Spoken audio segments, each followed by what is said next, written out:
I would love to be a college student again. Like, what could be better, getting to go live pretty independently with 2,000 other people your age, all of whom are really smart and interesting and ambitious and have several hundred teachers who get out of bed every day trying to help you learn stuff. What could be better than that? Hey everyone, welcome to another episode of Office Hours, where we explore the key trends shaping higher ed and what those trends mean for students and families. Today, I sat down with the president at Washington and Lee University, Will Dudley. In this conversation, we discussed everything from affordability and Washington and Lee's investment in scholarships and financial aid to the importance of the liberal arts, and especially the importance of the liberal arts in the future. You're not going to want to miss this episode, so let's dive right in.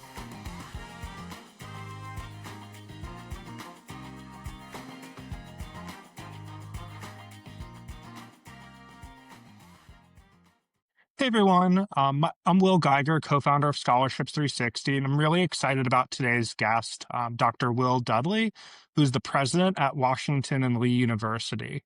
Welcome, Will. Thank you, Will. Very glad to be here. So, Will, we like to start these conversations off with a question about myths and misconceptions in the admissions process, and I guess about in higher education in general. I know there's a lot of myths and misconceptions out there. So I'm curious from your perspective, what you think the biggest misconception that students and families have about higher education right now.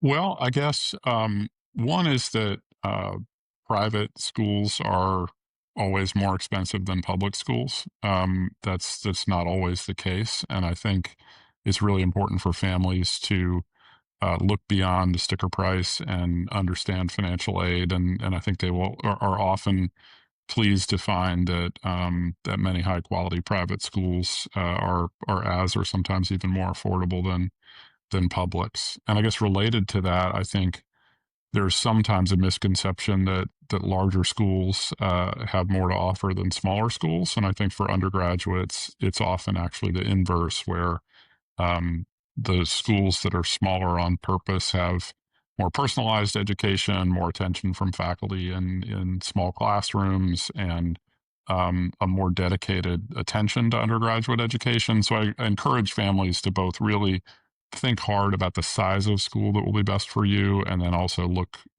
beyond the sticker price and understand financial aid. Yeah, no, completely agree on both fronts. I had mentioned earlier, I'm first generation student, and that was a big light bulb moment for me, just understanding how a private school education can be affordable. And I think as far as size, I think even thinking about for a lot of families, the biggest brand names that they know are big schools. Maybe those are the football teams you're seeing on Saturday. But that doesn't necessarily mean that they're the best fit for every student, or they're offering a superior undergraduate education.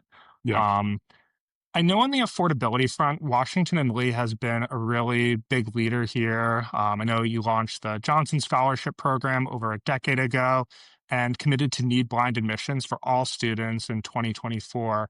Can you tell me a little bit more about the impact of these investments and affordability? Yeah, I would love to. Need blind means that an applicant having financial need is not, your chances of admission are not hurt by that fact. And so it means that, we have the financial resources to admit the very strongest, most compelling applicants every time, regardless of their family circumstances. And that, of course, is a terrific thing for applicants, and also a terrific thing for W&L, because it means we wind up with the strongest students. The Johnson Scholarship is our premier merit-based scholarship that provides a full ride to the very strongest applicants, typically about the top 10% of the class. And that allows Washington and Lee to compete successfully for those students against the other strongest schools in the country, which again is great for applicants and for W&L. So, W&L is need blind in admission.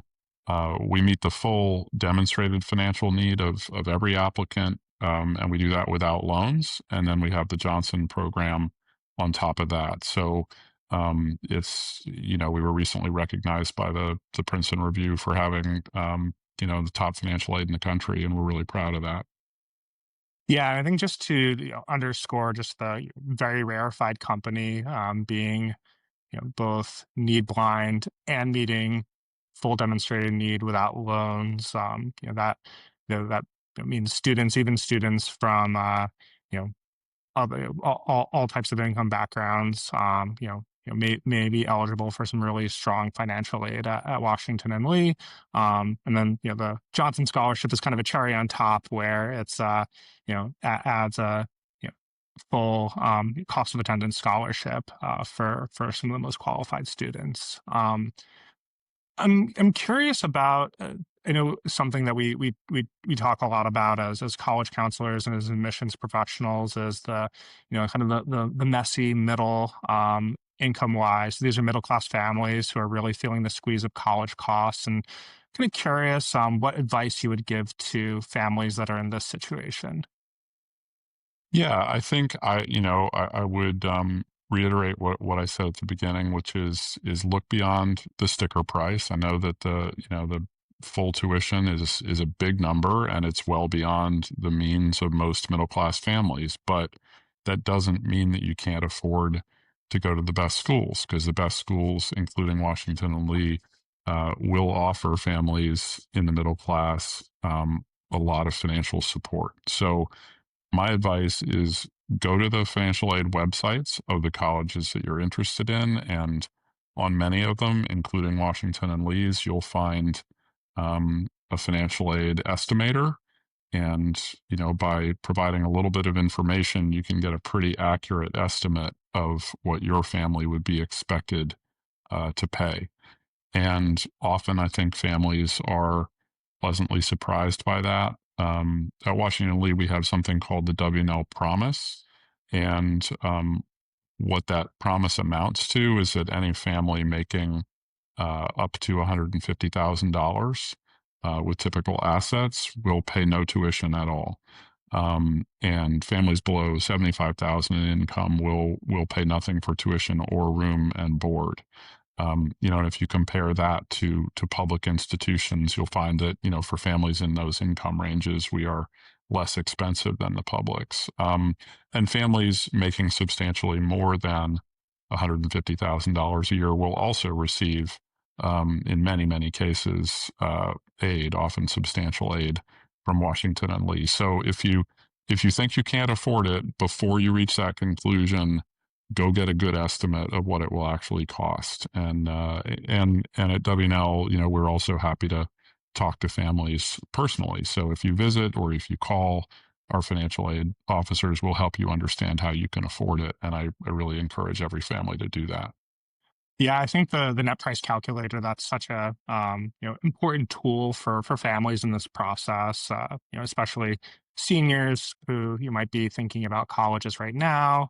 Maybe they're thinking about applying early to different institutions. I think that's a kind of a must do if you're concerned at all about the cost of attending a particular college. And yeah, I also love the advice of getting in touch with the financial aid office. They're there to help. They love hearing from families. I know when my own experience, I applied early decision. Was a little bit worried about financial aid, and the financial aid office of the institution I wound up attending just was incredibly helpful. Just for making sure that my family and I understood kind of where everything was going to be at. Yeah, So that's I that's think it's that's great that's advice. exactly right. Our financial aid staff are experts, and they and we really want students who are admitted to WNL to be able to afford to come here. That's what we want, and so they're there to help you understand how that's possible. Um, yeah, Yeah, and I think colleges is just undoubtedly can be a complicated like, product to pay for, and it's great that you have financial aid office provides just free advice to help families who are navigating very big and I get it stressful decisions, but there are people and tools who are here to help, and I think it's important to do that now, just before it becomes like too late later on in the year. When I was on the admission side, that was Something that was a little bit tough sometimes, since families and students didn't ask some of these questions until it was like April of the senior year, and they'd been admitted, and there really wasn't a ton that we could do. Yeah, and Um, you mentioned early decision, and I would just say that we will give families a, a really good financial aid estimate prior to applying early decision, because I know families are sometimes reluctant to commit to a place early if they're not sure what it will cost, and that's totally understandable. So we will give families an early read on their financial aid package before they apply early, so that if the applicant knows this is where I really want to go, they can feel comfortable that they know what it will cost. That's great, and just yeah, it's a great thing for all of the students and families who might be considering W&L as an early choice, just to keep in mind over the next couple of weeks. So to switch gears a little bit, I know in a recent strategic plan you called out community as the greatest strength of the university. Definitely, as the product myself of a smaller residential institution, I agree with that. I think it can also be something that's a little bit hard for students to quantify or assess. And I'm curious how students and families should be thinking about this as they're weighing their different options, how they can be assessing the community of a particular institution. Yeah, I mean, I don't think that community can be quantified, but it is very important. When you're choosing to go to college, you're choosing a place that you're going to live for the next 4 years, and of course, college is helping every student prepare for the future, but also college is a really important experience for its own sake. These are 4 precious years in a person's life, and I would encourage families that are able to visit the schools that the applicant is considering, because you can't really assess community on paper or on a website. You have to kind of come feel it. And I encourage students, high school students, to talk to the students on a campus, and ideally, what you're looking for is a college that the students truly love. A college that the students are excited about, a place that they're going to be sad to leave when they graduate. That's the kind of place that you want to be. And so along with size, I would say size and culture are the two things that I really encourage students and families to focus on most. And if you can go visit places and kind of kick the tires and just get a feel for, try to imagine yourself living there. But what would it be like to live here for 4 years? Who would I be with? Is this the kind of place where I feel like I could make my home, make lifelong friends, and have a lot of fun while also getting a great education? Yeah, I think that's thinking the longer view is so important. I think, yeah, I think it can be just a tough thing to assess when you're just doing research behind, a laptop or on your phone, just having that in-person experience, just because, so much of college life is going to be a very human centered.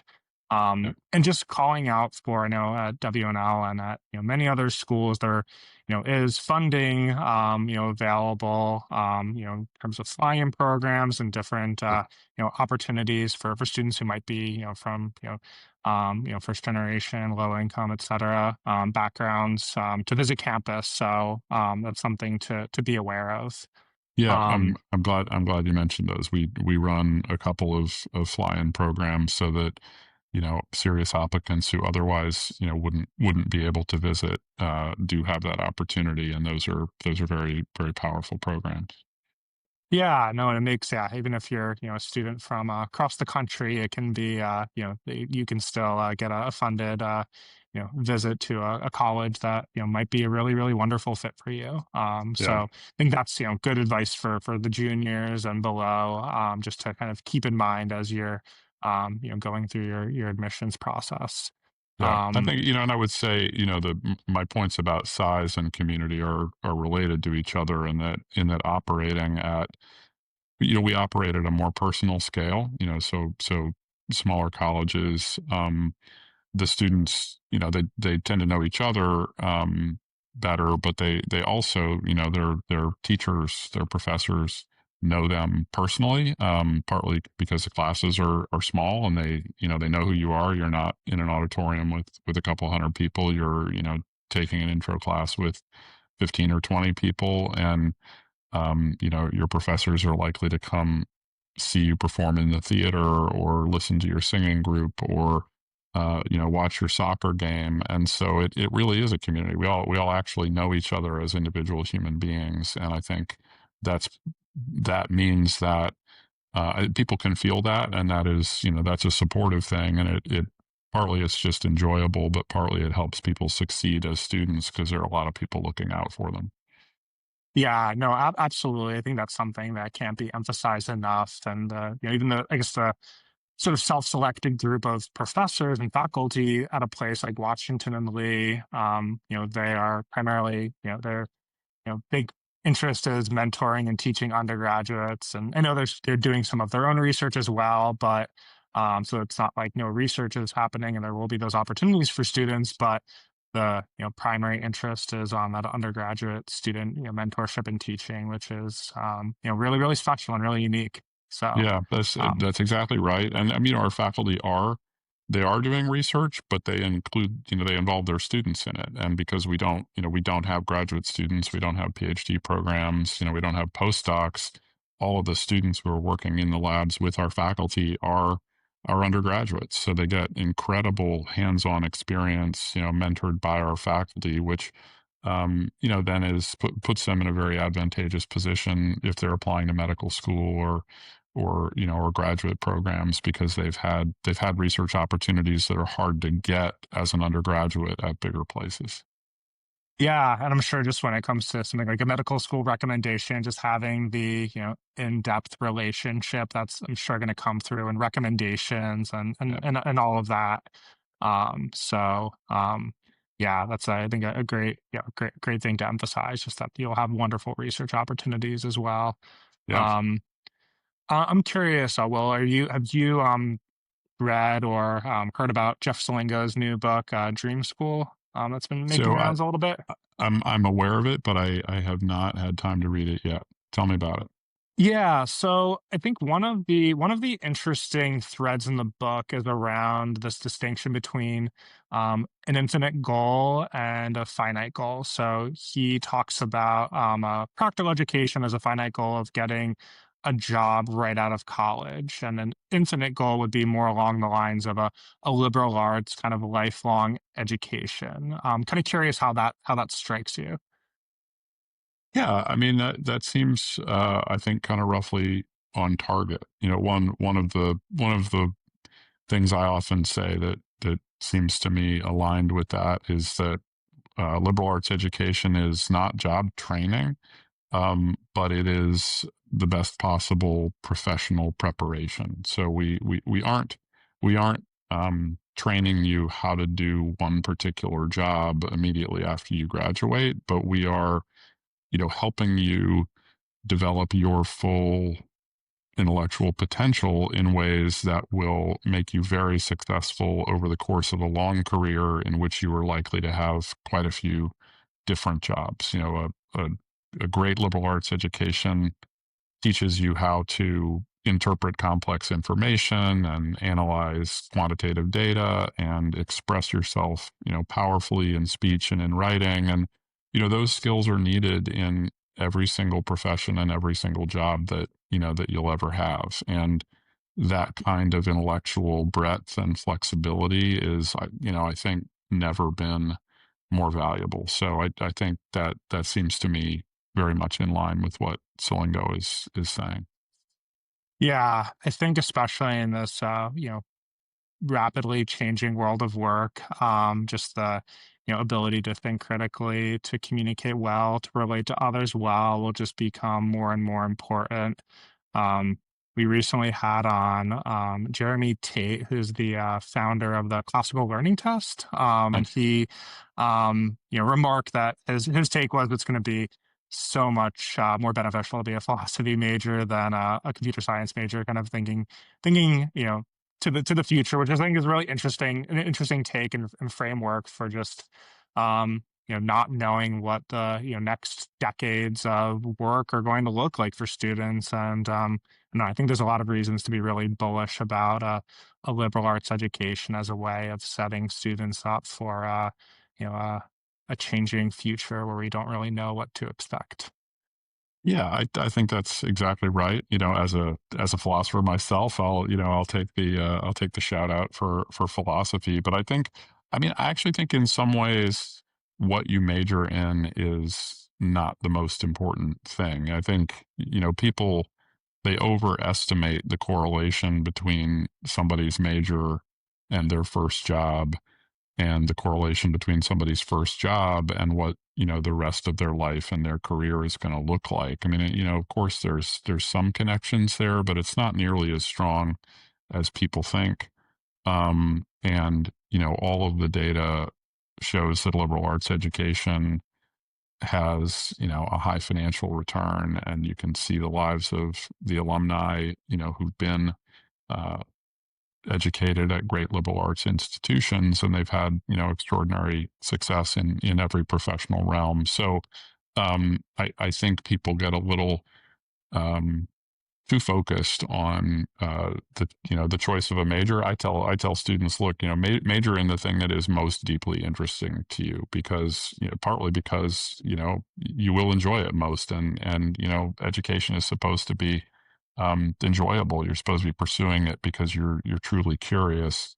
But also, you will then be the best student because you're interested in, and whether you're studying computer science or philosophy or theater or accounting, if you do it right and you put yourself into it, you'll develop all those intellectual skills that set you up for a long, successful career.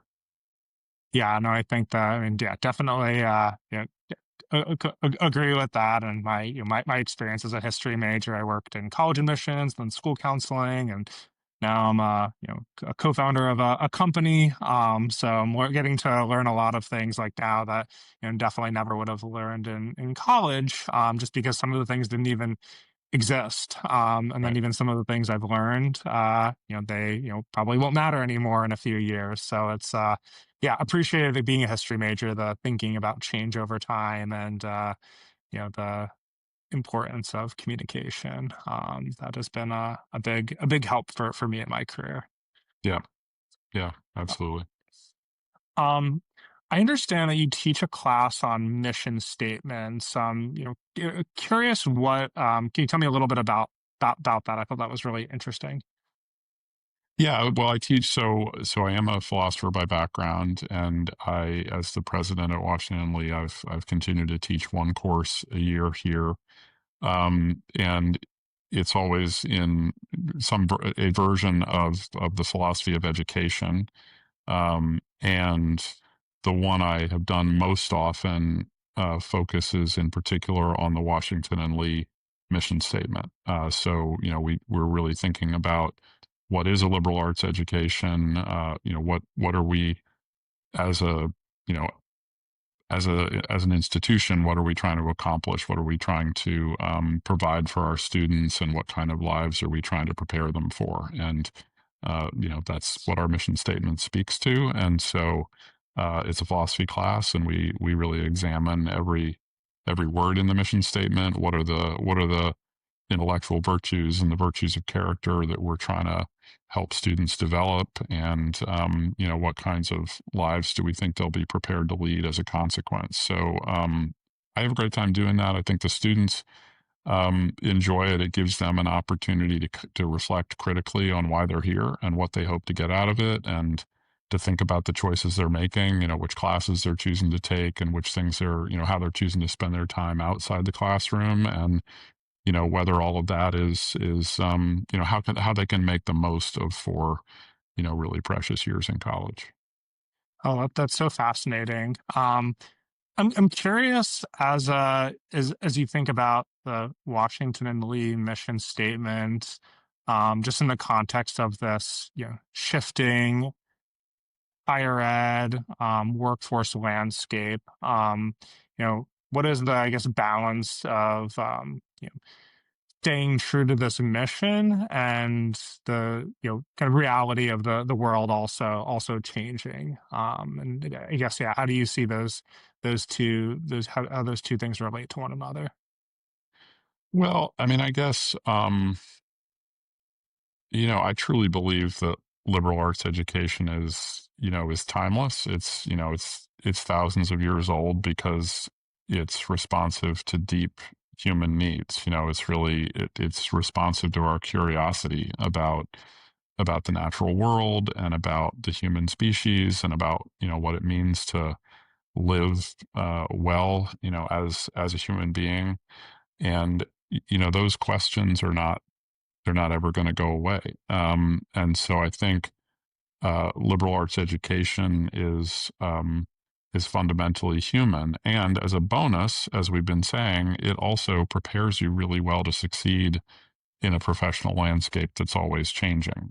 So I don't think it's going anywhere, and I think of course it evolves over time, because some of the specific areas of inquiry, um, that are important today, didn't exist several generations ago. You mentioned computer science. I mean, in computer science as a field, goes back, um, goes back decades, but it doesn't go back centuries. So, a century ago, there was no such thing as computer Mhm. science at liberal arts colleges, and today, every liberal arts college is going to offer computer science. So, at WNL, one of the things I like about it is it's a very traditional liberal arts institution that teaches all of the core liberal arts disciplines, but it also, for a very long time, has been quite innovative. And so, over time, we pay attention to things that our students might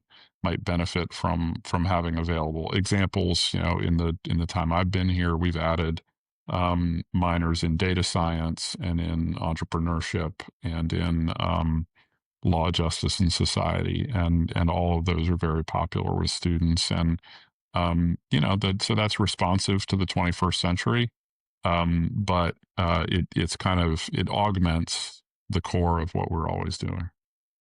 Yeah, no, I think that makes sense. I think it's such a good reminder for students that that's not necessarily a binary where you're going to commit to studying liberal arts and you're not going to be exposed to skilling and different types of learning opportunities that might be, very relevant in the workforce. And I guess a reminder also, there's other ways that you can also, access those types of skills. I know there's, unlike Coursera and edX, there's all sorts of certifications and short courses from Google and different types of companies.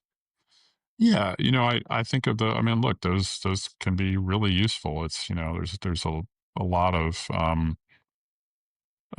credentials can be a very useful supplement to a liberal arts education. You can, get a certification that you know how to program in a particular, computing language. There are lots of things that you can learn, whether it's online or in other ways. And sometimes having a credential that you can put on your resume that, so a prospective employer knows that there's a particular thing that you know how to do, a particular software package in which you're proficient. Like those are useful things, but they don't substitute for what you get from a great liberal arts education. They just kind of get layered on top. Yeah, I mean, I even think with certain programming languages become extinct after a little while, and I think even Right. with AI, we've been seeing like on our team just we can you can learn a lot more quickly, and these LLM products can do really like incredible things that probably would take folks years and years to learn. So it is changing rapidly, and I think that's always the caution with a focus on a particular, you know, the in scale that can, kind of go out the door, pretty, Yeah. quickly as it came. Yeah. I mean, I guess, the other thing I would say on this topic is that while a liberal arts education does have demonstrable uh, value professionally and financially, I think it has value in other ways too. A good liberal arts education is going to make you capable of being a really thoughtful and well informed citizen. Which is important, and also it just has personal intrinsic value. The satisfaction of learning things. And one of my kind of longtime friends and mentors told me once that the point of a liberal arts education is to make your own mind a sufficiently interesting place that you can enjoy living in it for the rest of your life. And I think that's not a bad summary, and that has a lot of value that you can't really quantify, but that is in addition to the professional and financial benefits. Yeah, I mean, I think, I really I like that way of putting it, and probably in a world where there's so many, so much content and distractions, it's becomes even more important just to, develop your own, thoughts, your own views on different things, and your own curiosity, and not outsource that to someone else or to something else. Um, Yeah. Yeah. so yeah, we have If you'll indulge me in one anecdote, I was yeah. just talking to a student at an event a couple nights ago, and I asked him what he was majoring in, and he said double major in engineering and geology. And I sort of asked him about his interest in those, and he said he has no plans to be an engineer, but he wants to build his brain so that he's the kind of person who can apply math and physics to practical problems. So, and I just thought, man, that what a great advertisement for the liberal arts. And then, with geology, he loves climbing mountains, and in the course of enjoying mountain climbing, he got really curious about the mountains that he's climbing, and the geological forces that form them, and where they come from and how they change. And so I just I think that kind of answer, I mean, is a really wise answer from somebody who's 19 years old. That's how he chose his majors. Yeah, no, that is, completely agree. That is a wonderful, yeah, wonderful testament, I think, to the, types of students who are gravitating to Washington and Lee. And just a great reminder for students out there. Just, I know a lot of what we talk about is, being mindful of like cost and ROI of education, which obviously that is, important. But there is just you have this wonderful 4 year experience to explore your curiosities, to build new friendships. It's also an environment where you can take a lot of intellectual risks, which is Yeah. great. You can try new things, and there's not really a ton of consequences for that, just because you're 17, 18, 19 years old, and that's kind of the point of college, especially at a place like Washington and Lee, is to explore. Yeah. And it's a wonderful, yeah, a wonderful, wonderful time of life. I, I'm I curious as agree. yeah, no, it's I've also been I'm a relatively new parent. We have a almost 9 month old at home, and I've been Congratulations. thank you.